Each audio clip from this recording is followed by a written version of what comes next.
हाँ जी। अच्छा, इसमें पता है वो क्या कह रहा है? वो कह रहा है कि ऑर्गेनाइजेशन अपनी मार्केटिंग स्ट्रैटेजी कैसे बनाई। अब बेसिकली मार्केटिंग हमने देखा था कि मार्केटिंग क्या होती है कि जब आप कस्टमर्स की नीड को प्रॉफिटेबली खुद प्रॉफिट कमा रहे हैं और कस्टमर्स की नीड को फुलफिल कर रहे हैं, तो ये हमने एक उसकी डेफिनेशन पढ़ी थी मार्केटिंग की। नेक्स्ट वो हमें बताता है कि जो मार्केटिंग है ना, इसके अंदर बहुत सारे एक्टर्स, फैक्टर्स और फोर्सेस होती हैं। बेसिकली ये जो एक्टर्स होते हैं ना, इनको हम दो तरह के एक्टर्स होते हैं, ये हमें नीचे बताए गए हैं। ये हमारे पास एक्टर कौन से, सप्लायर और डिस्ट्रीब्यूटर्स जो काम कर रहे होते हैं।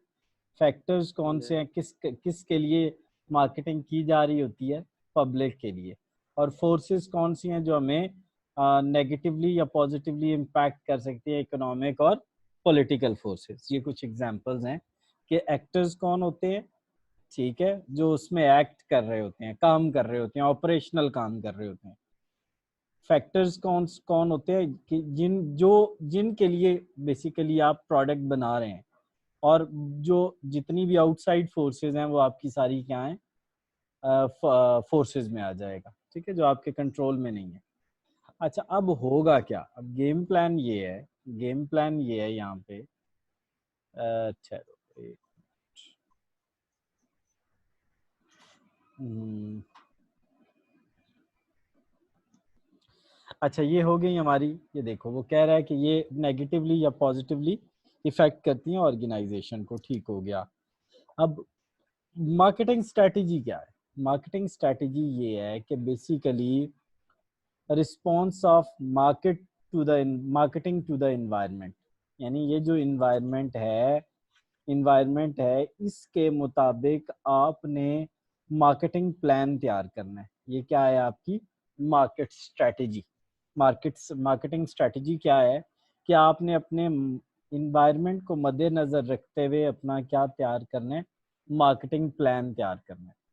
अब इसमें जो स्ट्रेटेजिक प्लानिंग होती है ना, स्ट्रेटेजिक प्लानिंग बेसिकली होती है कंप्रीहेंसिव प्लानिंग, ठीक है, process of planning, developing, maintaining the fit, किस किस के दरमियान फिट बनाना है आपने, between the goals and capabilities, ठीक है, and the challenging marketing. Basically ना कंपनी के गोल्स और कैपेबिलिटीज के दरमियान जो हम फिट बनाते हैं ना, जो मैच बनाते हैं। देखो एक कंपनी की कैपेबिलिटी ही नहीं है कि वो नीश होती है, वो लोग जो एक टारगेटेड मार्केट होते हैं। जैसे देखो सारे बच्चे मैट्रिक कर ले हैं, लेकिन कुछ खास स्टूडेंट ओ लेवल्स करते हैं, तो ओ लेवल एक खास किस्म की नीश मार्केट होती है, जो बहुत थोड़े लोग होते हैं और बहुत प्रॉफिटेबल कस्टमर्स होते हैं, उनमें से प्रॉफिट ज्यादा अर्न किया जाता है, ठीक है। तो कंपनी ने क्या करना है, अपने गोल्स और कैपेबिलिटीज के दरमियान एक फिट तैयार करना है, और उसको हम कहते हैं स्ट्रेटेजिक प्लानिंग, ठीक हो गया। अच्छा, अब इस सारे का होता क्या है, जो एक इंडिविजुअल है ना, यानी कोई भी पर्सन, वो इफेक्ट होता है इन्वायरमेंट चेंजेस के साथ, ठीक है। जैसे वेदर तब्दील हुआ तो उसकी ड्रेसेस तब्दील हो गए, वेदर तब्दील हुआ तो उसकी फूड इवन तब्दील हो जाती है। गर्मियों में जी। और तरह का फूड हम खाते हैं, सर्दी। तो इंडिविजुअल जो है वो बहुत सारी चीज़ों से इफेक्ट होता है, जिसमें से एक क्या है, इन्वायरमेंटल चेंज की हमने बात की है। अच्छा, ठीक अब है। हम जा रहे हैं जी स्ट्रेटेजिक प्लानिंग के, ये 5 पार्ट्स हैं, ठीक है। सबसे पहले हमने इन्वायरमेंटल एनालिसिस करना है, फिर इंटरनल। इन्वायरमेंटल एनालिसिस हामिद वैसे क्या होता है, हमने अपने इन्वायरमेंट का, हम जिन चीज़ों से सराउंडेड है ना, हमने उनका एनालिसिस करना है। और इंटरनल जी। एनालिसिस क्या होता है, कंपनी का अंदर से एनालिसिस करना है कि कंपनी के पास क्या कुछ है।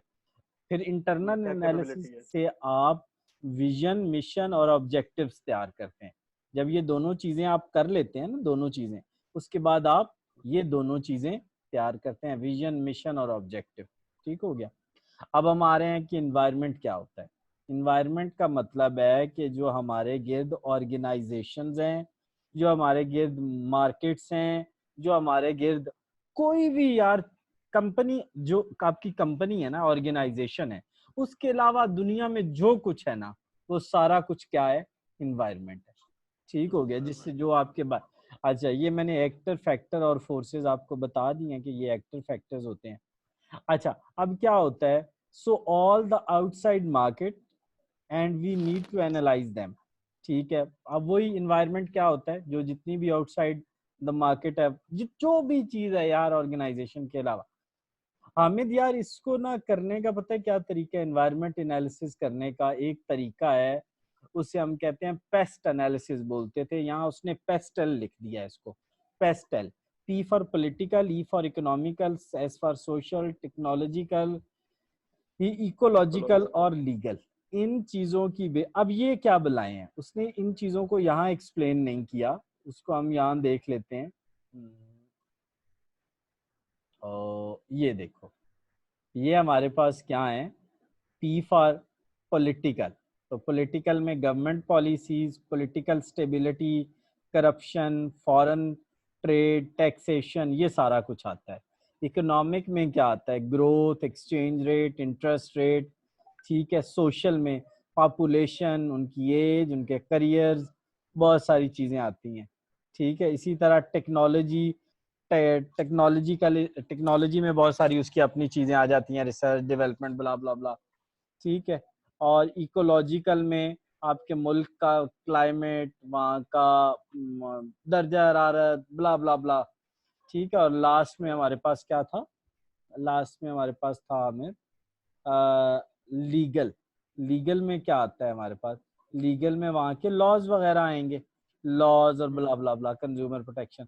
ठीक हो गया, तो ये किसके लिए, एक्सटर्नल इन्वायरमेंट को एनालाइज करने के लिए, एक्सटर्नल इन्वायरमेंट को एनालाइज करने के लिए ये। अब हम किस तरफ आने लगे हैं, दूसरा स्टेप क्या था स्ट्रेटेजिक प्लानिंग में, दूसरा स्टेप क्या था, इंटरनल एनालिसिस। हमने क्या करना है, internal analysis a process of studying actor, factor and forces inside the organisation. अगर इनको आउटसाइड पढ़ेंगे तो एक्सटर्नल एनालिसिस होगा, अगर इनसाइड, सॉरी, इन्वायरमेंटल एनालिसिस होगा। अगर इन्हीं चारों चीजों को हम क्या देख रहे होंगे एक्सटर्नली, तो इन्वायरमेंटल एनालिसिस होगा, इंटरनली देख रहे होंगे तो इंटरनल एनालिसिस होगा। अच्छा, इसका बाय प्रोडक्ट क्या होगा, जब हम इसको कर लेंगे तो हमें पता क्या लगेगा, हमें अपनी ऑर्गेनाइजेशन की पता लगेंगी कि क्या स्ट्रेंथ्स हैं और क्या वीकनेसेस हैं, क्या स्ट्रेंथ्स हैं और क्या वीकनेसेस हैं। अच्छा, उसके बाद हमने करना क्या है कि जो ही ये हम कर लेंगे, जो ही ये हम कर लेंगे इंटरनल एनालिसिस, तो हमने there are the several tools of internal analysis but the scope of this course, ऊपर वो हामिद इन्वायरमेंटल एनालिसिस करने का हमने वो पेस्ट एनालिसिस पढ़ा है, और इसको करने का हमने क्या पढ़ा है, पोर्टफोलियो एनालिसिस। इसमें हमने क्या करना है, पोर्टफोलियो आप मुझसे बेहतर जानते हो, पोर्टफोलियो क्या होता है, बास्केट ऑफ द प्रोडक्ट या combination of the product and services जो कंपनी ऑफर करने जा रही है। तो रिजल्ट क्या होगा इंटरनल एनालिसिस का, स्ट्रेंथ्स एंड वीकनेसेस, क्या होएगा, स्ट्रेंथ्स एंड वीकनेसेस। अच्छा, जब कंपनी अपना external environment mean environmental analysis और इंटरनल स्ट्रेंथ्स एंड वीकनेसेस, यानी पहला पॉइंट स्ट्रेटेजिक प्लानिंग का और दूसरा पॉइंट कर लेगी, तो उसके बाद कंपनी अपना क्या सेट करेगी, विजन। अब विजन क्या होता है, कंपनी का लॉन्ग टर्म जो गोल होता है ना, वो कंपनी का विजन होता है। कंपनी ने लॉन्ग टर्म करना क्या है, मसलन मैं आपको एक सादा बता देता हूँ, मिल्लत ट्रैक्टर वाले हैं ना पाकिस्तान में, वो कहते हैं जी हमारा मकसद ये है कि हमने क्वालिटी प्रोडक्ट्स जिनके अंदर इनोवेशन हो, वो हमने कस्टमर्स को डिलीवर करनी है। ये उनका विजन है। विजन, विजन याद रखना लॉन्ग टर्म होता है। कंपनी जो लॉन्ग टर्म करना चाह रही है वो क्या है, उसका विजन है। मिशन क्या है, ऑर्गेनाइजेशन पर्पस, यानी जो करना चाह रही है वो विजन है, और जो what is want to accomplish in the larger environment, company के एग्जिस्ट करने का जो पर्पस है ना, वो मिशन है। कंपनी के एग्जिस्ट करने का जो पर्पस है वो कंपनी का क्या है, मिशन है। और कंपनी लॉन्ग टर्म में क्या अचीव करना चाह रही है वो उसका क्या है, विजन। तो विजन और मिशन में ये दोनों मेजर डिफरेंसेस हैं। ठीक हो गया। अब जैसे कि एडिडास का लिखा हुआ है कि विजन क्या है, to be the best sport company, यानी उनका मिशन क्या है कि हमने बेस्ट, हम इस पर्पज के लिए मार्केट में आए हैं, हमारा कोई और मकसद नहीं है।